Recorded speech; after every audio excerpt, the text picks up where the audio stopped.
வங்கியில் இனி ஈஸியா கடன் வாங்க முடியாது. ரூல்ஸ் எல்லாம் மாறிடுச்சு. வங்கியில் இனி அனைத்து மக்களுக்கும் கடன் கிடைத்து விடாது. கடன் வழங்குவதற்கான விதிமுறைகள் ரிசர்வ் வங்கி கடுமையாக்குகிறது.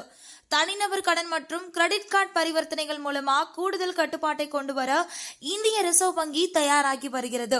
கடன்களை திரும்ப செலுத்தாதவர்களோட எண்ணிக்கை அதிகரித்து வருவது குறித்து ரிசர்வ் வங்கி வலை கொண்டுள்ளது. கடந்த 2023ஆம் ஆண்டு நவம்பர் மாதம் அத்தகைய கடன்களுக்கான ரிஸ்க் வெயிட்டேஜ் 100% இருந்து 125% ரிசர்வ் வங்கி அதிகரித்தது. இருப்பினும் இப்போது இன்னும் கடுமையான நடவடிக்கைகள் எடுக்கப்படுகின்றன.